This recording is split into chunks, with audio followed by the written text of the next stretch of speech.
धार्मिक स्थलों के साथ होटल, सैलून, रेस्टोरेंट भी खुले। एमएचए की गाइडलाइन का करना होगा पालन, लापरवाही पर होगी कार्रवाई। आज से खुले महाकाल के द्वार, दर्शन के लिए श्रद्धालुओं की करानी होगी प्री बुकिंग। 39 दिन बाद बाबा के जयघोष के साथ अंदर पहुंचे भक्त। मध्य प्रदेश के मुख्यमंत्री शिवराज सिंह चौहान पहुंचे इंदौर। शपथ लेने के बाद शिवराज सिंह चौहान का पहला इंदौर दौरा, कोरोना योद्धाओं से की मुलाकात। पुलिस को चकमा देकर फरार हुआ कैदी, जिला अस्पताल से कैदी की लाइव तस्वीरें। भीड़ में हड़कड़ी तोड़कर फरार हुआ कैदी। देश में बढ़ी कोरोना की रफ्तार, कोरोना के मामले में रिकॉर्ड में उछाल दर्ज, लगातार 5वें दिन 250 से ज्यादा मौतें। आप देख रहे हैं के न्यूज, खबरों का सारथी। रुक करते हैं खबरों का। इंदौर पहुंचे मुख्यमंत्री शिवराज सिंह चौहान ने, जहां उन्होंने कोरोना वॉरियर्स से मुलाकात करी और कोरोना शहीदों के परिजनों से मिले। परिजनों से मिलने के बाद क्या कुछ कहा, आपको सुना देते हैं। हमारे यशस्वी प्रधानमंत्री श्रीमान नरेंद्र मोदी जी ने 50 लाख रुपए के बीमा की योजना बनाई थी।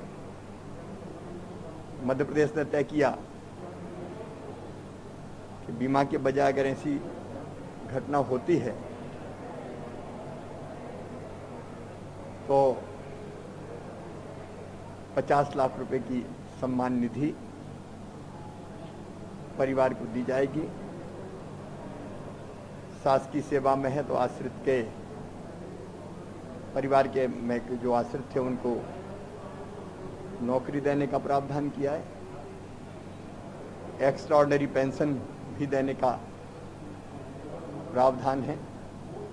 ये वो परिवार हैं जिन्होंने पीड़ित मानवता की सेवा के लिए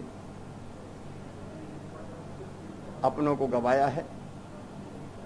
हम उनको वापस नहीं ला सकते, लेकिन दुख की इस घड़ी में सरकार, मैं इन परिवार के साथ हूं।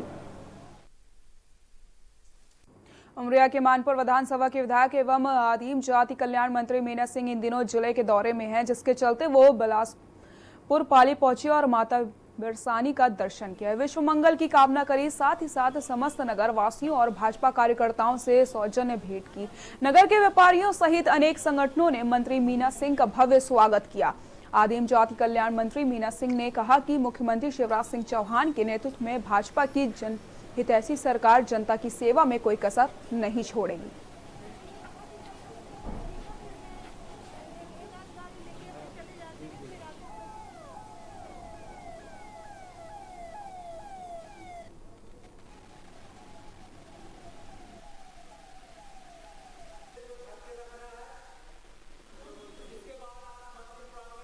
और आज उनके नगर का प्रवेश हुआ और मैया का दरवाजा खुला मिला।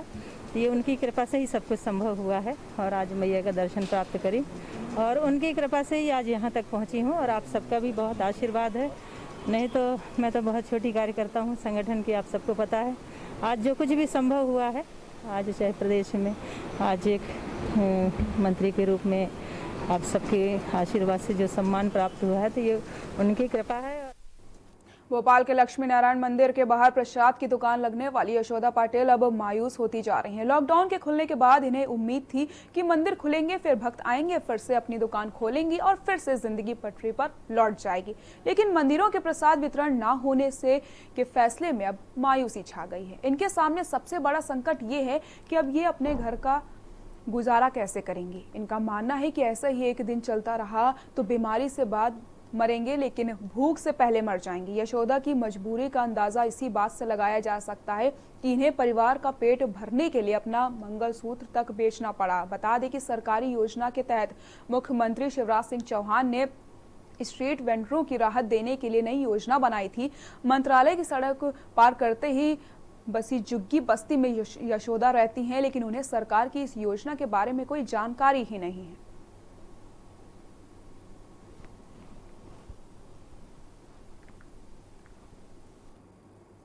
बालाघाट में माध्यमिक शिक्षा मंडल द्वारा आयोजित हायर सेकेंडरी के बचे हुए विषयों के एग्जाम शुरू हो गए हैं। कोरोना संक्रमण के मद्देनजर परीक्षा केंद्र में नियमों का पालन किया जा रहा है।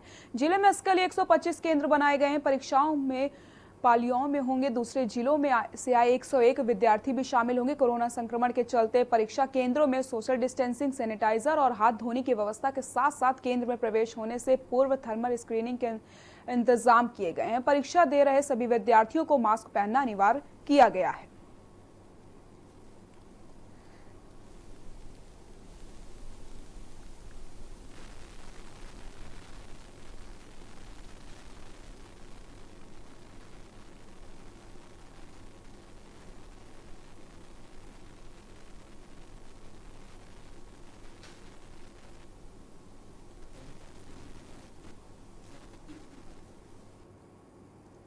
मुरैना में 12वीं की परीक्षा शुरू हो चुकी है। परीक्षा केंद्रों पर 1 घंटे पहले से ही विद्यार्थी पहुंच गए। यहां थर्मल स्कैनर से उनका तापमान जांचने के बाद हाथों में सैनिटाइजर लगवाकर उन्हें परीक्षा केंद्र में प्रवेश दिया गया। 12वीं की परीक्षा को लेकर विशेष सतर्कता बढ़ती जा रही है। परीक्षा केंद्र में प्रवेश से पहले परीक्षार्थियों के हाथों को सैनिटाइजर लगवाकर साफ करवाया गया। इसके साथ ही थर्मल स्कैनर से उनका तापमान भी देखा गया। परीक्षा कक्ष के अंदर छात्रों को एक एक बेंच छोड़कर शारीरिक दूरी बनाकर बैठाला गया। वहीं सख्ती के बीच परीक्षा सेंटर पॉलिटेक्निक कॉलेज में दिम्नी ने उमा विश्वविद्यालय के निरीक्षण किया, जहां पटवारी अरुण शर्मा का 2 दिवस का वेतन काटने का निर्देश जारी कर दिए गए। बता दें कि पटवारी ड्यूटी के समय गेट पर खड़े मिले थे।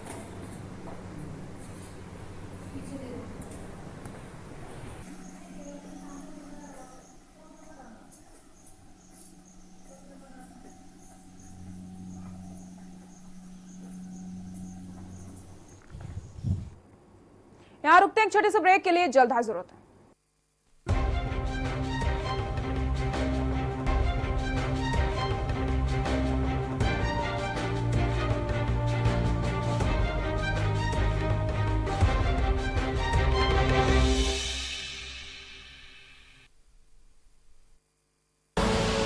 आप देख रहे हैं के न्यूज, खबरों का सारथी। कोर्ट कचहरी के ना लगे चक्कर, सबसे अधिक यही है बेहतर। लेकिन बढ़ ही जाए पाला तो कहां जाए, क्या करें? घबराए नहीं, अब हर मुश्किल होगी आसान। के न्यूज इंडिया वकील आपका देगा समाधान। कीजिए कॉल, पूछिए अपने सवाल। 0512 23900031 और 0512 23900032। वकील आपका हर रविवार दोपहर 3 बजे केवल के न्यूज इंडिया पर। आईपीएल पान मसाला, इसमें है शिमोगा की मशहूर सुपारी, केरल के बागों से इलायची, सोलन के जंगलों से उत्पादित शुद्ध कत्था, असली फूलों की खुशबू और प्योर चंदन के तेल से निर्मित 0% निकोटीन, 0% टोबैको युक्त आईपीएल पान मसाला।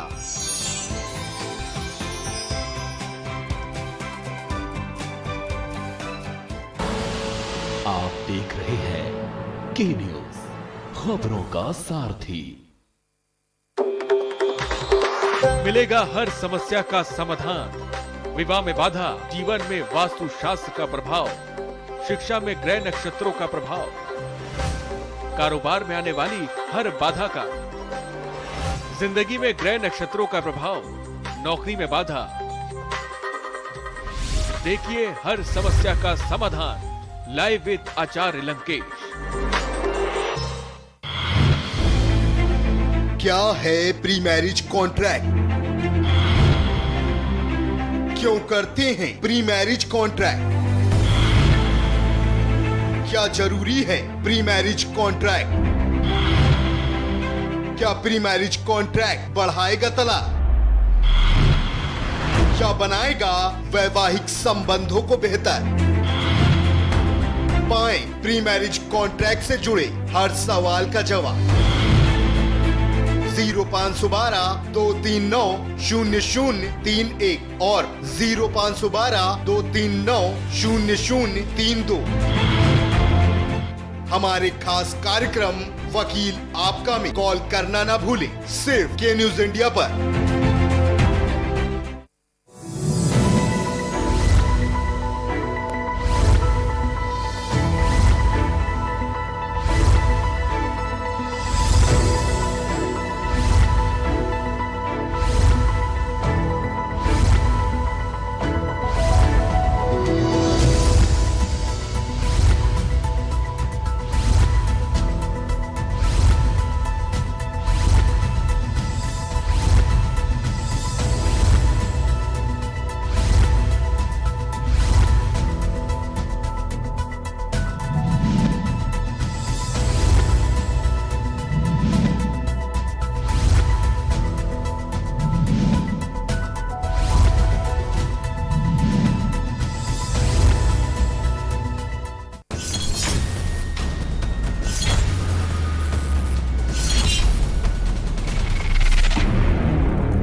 ब्रेक के बाद एक बार फिर से आप सभी का स्वागत है। अब एमपी के सीधी की खबर दिखाते हैं आपको, जहां के जिला अस्पताल में एक महिला अपनी बेटी की जान बचाने के लिए सिविल सर्जन के आगे घंटों गिड़गिड़ाती रही, लेकिन सिविल सर्जन ने अस्पताल के ब्लड बैंक से रक्त नहीं दिया, जिसके चलते महिला की मौत हो गई। देखिए हमारी खास रिपोर्ट।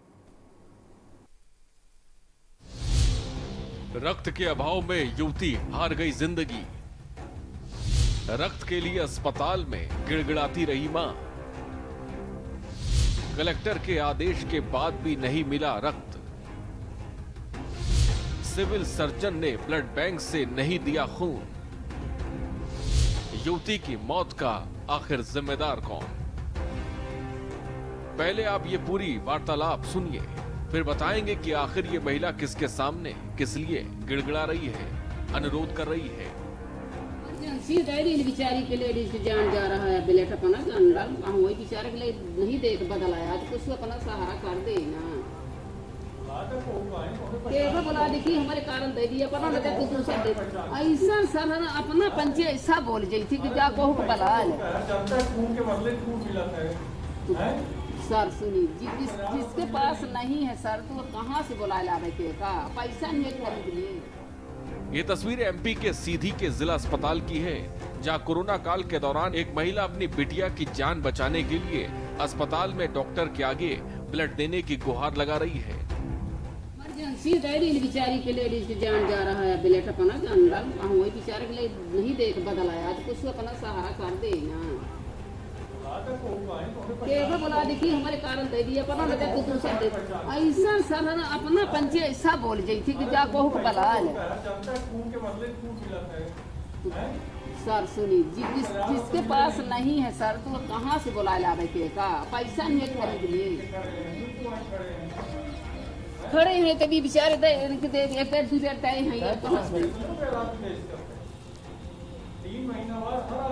अब सर क्या बोला जाए अपना पंचायत कुछ बोले लायक नहीं।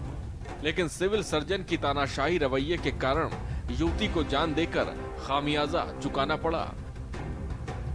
कलेक्टर के निर्देश के बावजूद भी सिविल सर्जन ने ब्लड नहीं दिया, जिससे युवती की मौत हो गई।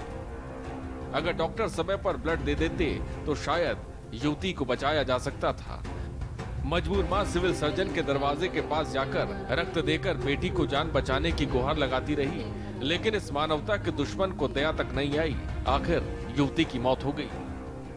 भर्ती समय से ही डॉक्टर खून की आवश्यकता बता रहे थे और खून हम लोगों ने बहुत ज़्यादा कोशिश किया लेकिन मिल नहीं पाया और 2 यूनिट की आवश्यकता थी, परंतु हमने वहाँ सिविल सर्जन महोदय से भी बोला कि हम लोगों ने अपने ग्रुप से भगवती मानव कल्याण संगठन के ग्रुप से हम लोगों ने बहुत डोनेट किया है, यहाँ पर दान दिया है, उसमें से 1 यूनिट कम से कम दे दीजिए और प्रमाण पत्र भी हमने दिखाया वहाँ हम लोगों का डोनेशन करने का। तब भी उन्होंने बोला कि मैं किसी तरह से नहीं कह सकता हूँ, नहीं दे सकता हूँ। लोगों ने कलेक्टर साहब से भी गुहार लगाए, और कलेक्टर साहब इसके कारण अस्पताल में आए भी और आ करके देखे और सबके सामने उनको बोले, सिविल सर्जन को बुला करके कि इन्हें ब्लड दे दो।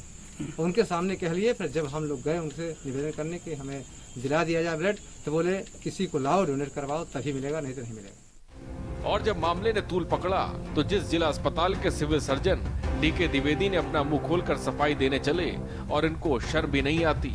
अब कह रहे हैं उन्हें नहीं पता कि कितना ब्लड चाहिए था। अरे शर्म आनी चाहिए। यूनिट की आवश्यकता थी, ये हमें नहीं मालूम था, क्योंकि ये जो डॉक्टर उसको ट्रीट करते हैं मरीज, वो हमको लिख के देते हैं। तो किसी डॉक्टर ने हमको लिख के नहीं दिया था, वो हमारे पास फॉरवर्ड करते हैं सिविल सर्जन के पास, और फिर सिविल सर्जन उसमें संकलन करते हैं। तो ऐसा तो कुछ भी नहीं था। इतना ही नहीं, पीड़ित के परिजन ब्लड डोनेटर भी हैं, जिसका वो प्रमाण पत्र डॉक्टर को दिखा रहे हैं कि मैंने ब्लड डोनेट किया था। लेकिन इंसानियत को मार चुके डॉक्टर की इंसानियत भी नहीं पसीजी। युवती की मौत ने पूरे स्वास्थ्य महकमे पर सवाल खड़े कर दिए। हालांकि कलेक्टर का आदेश भी मिला ब्लड देने के लिए, लेकिन फिर भी पीड़िता को ब्लड नहीं मिला। कुल मिलाकर युवती की मौत का कौन जिम्मेदार है, क्योंकि पीड़ित युवती के परिजन सवाल पूछ रहे हैं कि आखिर मेरी बिटिया ने क्या बिगाड़ा था, उसको डॉक्टर ने मार डाला। अब देखने वाली बात होगी कि मामले पर एमपी का स्वास्थ्य विभाग कार्रवाई आखिर क्या करता है। जिला चिकित्सालय सीधी डॉक्टर डीके द्विवेदी की लापरवाही से एक व्यक्ति की गई जान। मैं आपको बताना चाहूंगा कि एक सप्ताह पहले से मृतक जिला अस्पताल में एडमिट थी, जिसको ब्लड की जरूरत थी। मृतक के परिजन ने जिला चिकित्सालय में डॉक्टरों से गुहार लगाते रहे कि मुझे ब्लड उपलब्ध करा दीजिए। जब उन्होंने ब्लड उपलब्ध नहीं कराया तो मृतक के परिजनों ने कलेक्टर से गुहार लगाई। कलेक्टर स्वतः वहां निरीक्षण करने पहुंचे और डॉक्टर डीके द्विवेदी जी से बोले कि आप इनको ब्लड उपलब्ध करा दो। इसके बावजूद भी doctor D K Dwivedi civil surgeon इनको ब्लड उपलब्ध नहीं कराए। उन्होंने बोला कि चाहे कोई भी बोले हों, हमारे पास ऐसा कोई प्रावधान नहीं है। जिला चिकित्सालय की ऐसी स्थिति में क्या कहेंगे, कितनी घोर लापरवाही कहेंगे। उनकी लापरवाही से किसी की जान चली गई। मध्य प्रदेश की खबरों में फिलहाल के लिए इतना ही। देखते रहिए के न्यूज़ इंडिया। नमस्कार।